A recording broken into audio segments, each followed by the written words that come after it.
Our film today is all about a very special event that marked an important point in the history of communication. I'm at Lavernock Point near Penarth, and just behind me, in the middle of the channel, about 3.5 miles away, is the small but fascinating island of Flatholm. So, if I wanted to get a message between here and the island before the end of the 19th century, I had a couple of options. Well, I could jump in a boat and sail over. I could stand and wave some flags and semaphores. Could even light a beacon. But perhaps the most reliable method would have been to send a carrier pigeon. But all of those had their drawbacks. Of course, the weather could be so bad that I couldn't sail over. There might be fog, so you wouldn't see the flags or the beacon. And strong winds might have blown that pigeon off course. So what was the answer? Well, that was provided by an amazing young Italian engineer, Marconi, because it was from Flatholm to Lavernock that he sent the very first wireless radio waves on the 13th of May 1897. That event was part of a history of technology that's changed our lives in so many ways. Yep, my mobile phone. Now I can get on this and I can telephone people across the other side of the world, or could even probably ring somebody in space. Remarkable achievement, but we just accept this. This is part of our daily lives. What an important event that was in May 1897, because it was starting to change the concepts of communication. So what was that young Italian inventor doing here in South Wales? Well, it was just a chapter in his life story, and his story is really quite remarkable. He was born in Bologna in 1874, and from a very early age had been interested in science, especially electricity, and then what he later called wireless telegraphy. Now, a lot of people had been experimenting with that over the years, but he was the one who perfected it. Using equipment that he designed and built himself with the help of his butler, by 1895 he was already sending wireless messages across land for a distance of 1.5 miles. Well, of course, the commercial and military significance of his work was not lost on Marconi, and so he wrote to the Italian government, to the Department of Posts and Telegraphs, who initially completely ignored his letter. Then they finally wrote back and they said that they didn't think there was going to be any benefit to be derived from his experiments. So, in 1896, he travelled to London, and there he met William Preece, and that's where the Welsh connection begins. William Preece, later to become Sir William, hailed from Carnarvon, and at that time he was the chief engineer of the General Post Office and was very involved with, obviously, telephone systems and improving communications. Well, he welcomed Marconi and was very impressed with his work. And it was during that time, when Marconi was working with the GPO, that he met George Kemp, another engineer. And George Kemp became his valued assistant for just about 36 years. At the time, Kemp was based in Cardiff, and it was he who suggested that Lavernock and Flatholm might be a suitable place to experiment with sending wireless messages across the open sea. Marconi had successfully sent messages across land, but sending messages across the open sea was a different challenge. And George Kemp wrote about those challenges in his diary. he kept the diary between the 11th and the 13th of May. This is what he wrote. He said his experiments were unsatisfactory. Worse still, they were failures, and the fate of his new system trembled in the balance. An inspiration saved it. On the 13th of May, the apparatus was carried down to the beach at the foot of the cliff and was connected by another 20 yards of wire to the pole above. The instruments, which for 2 days failed to record anything intelligible, now rang out the signals clear and unmistakable, and all by the addition of a few yards of wire.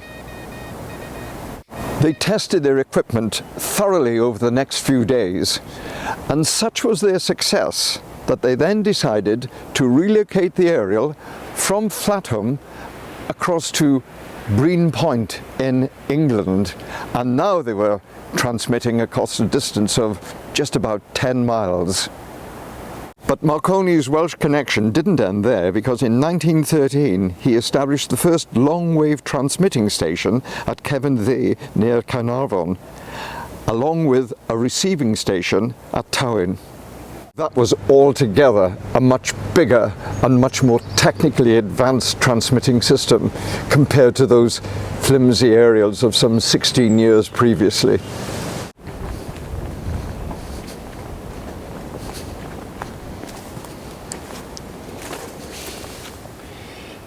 So, given the significance of that event, on the 13th of May 1897, here in this small part of Wales, and when we think about how significant it was in world history, there's very little to actually mark that occasion, except for this small plaque here at Lavernock Church.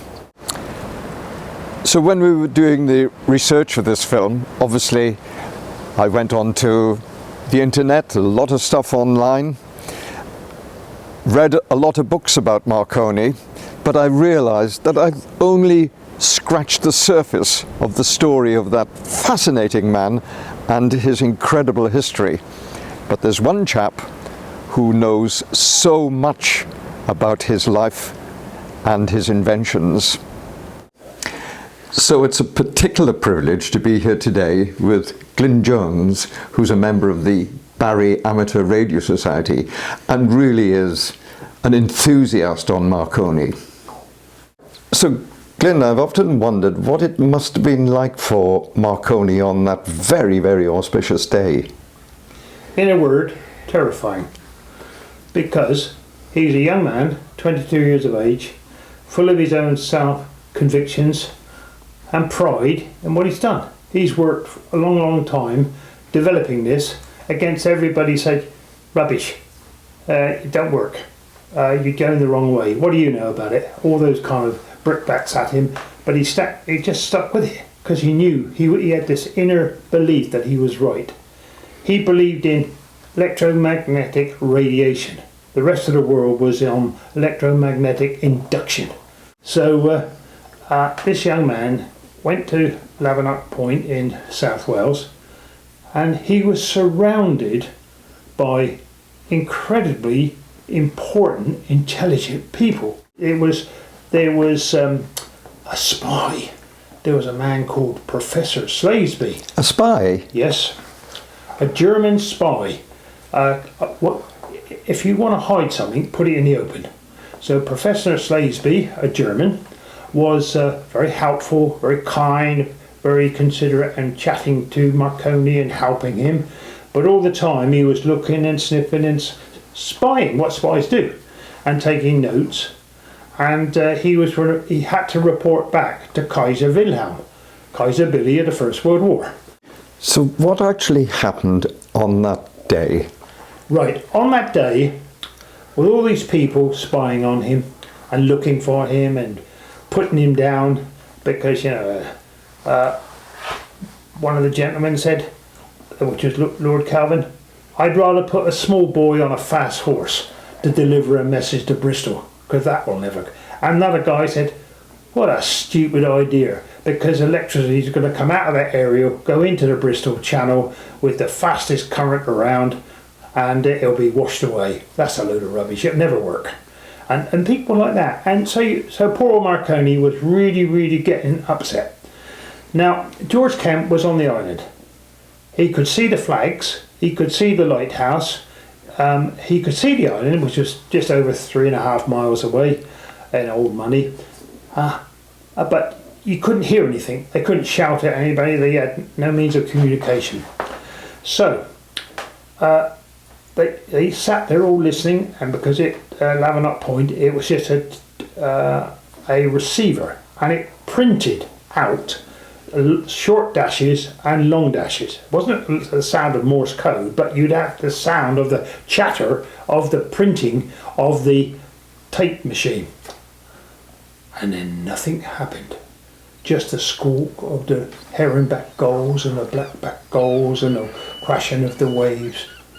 Silence except for nature sounds. Nothing. So Marconi thought, I'm too far away. The radio signals can't travel more than, say, 3 miles, and I'm 3.5 miles. I wonder if I get a bit closer, it'll work. So he picked up all his paraphernalia and he climbed down the cliff with his friends, and he set up again right on the water's edge. And in doing so, he had to lengthen the aerial. And then da-da-da-da, da-da-da-da, da-da-da-da, the letter V. Eureka. By lengthening the aerial, he had lowered the frequency, and serendipity hit him right between the eyes, because by lowering the frequency, it happened to concur with exactly the same frequency at that moment in time. George Kemp was transmitting the letter V. Da-da-da-da, da-da-da-da, da-da-da-da. And the rest is history. So what was the first message? The first sound was the letter V. Then it was, are you ready? Time for tea? It's cold here. Go to Hull, and stuff like that. Just simple little sentences. And that at Lavenot Point, 125 years ago this year, that ticker tape burst into life. We have in the Museum of Wales the original tapes signed by Marconi and George Kemp.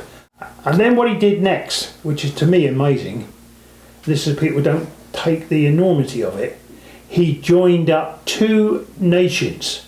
125 years ago, 2 nations, Wales and England, were joined together by wireless communication. This is absolutely fascinating.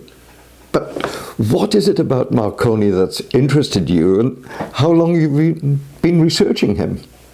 I would say more than 30 years. Yeah. And the reason being is the excitement of it. As a child, I used to go every Saturday and take a big glass accumulator with a glass battery down to the ironmonger shop to get it charged, because my dad used to, like everybody, do the football balls, and he wanted a full battery so the radio could pick up the football balls. And during the night, I used to sneak down and turn on the radio and listen to the amazing radio signals that would come in around the world. And I'd be like flying a magic carpet around the planet, leaving all these funny languages. I didn't understand what they were talking about, listening to music and all kinds of things. And that gave me, like I just said, a tour in my head of magic. It was a magic carpet ride around the planet on the ether, as Marconi said. I used to ride a magic carpet ride through the ether.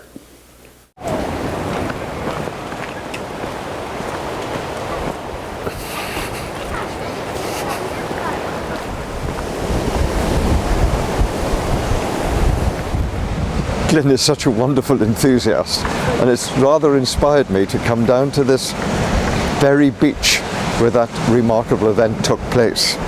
Now, we don't know exactly where they had their equipment set up, but sufficient to say, here at Lavenot and there behind me at Flatfoam, were two places that marked such an important point in the history of world communication.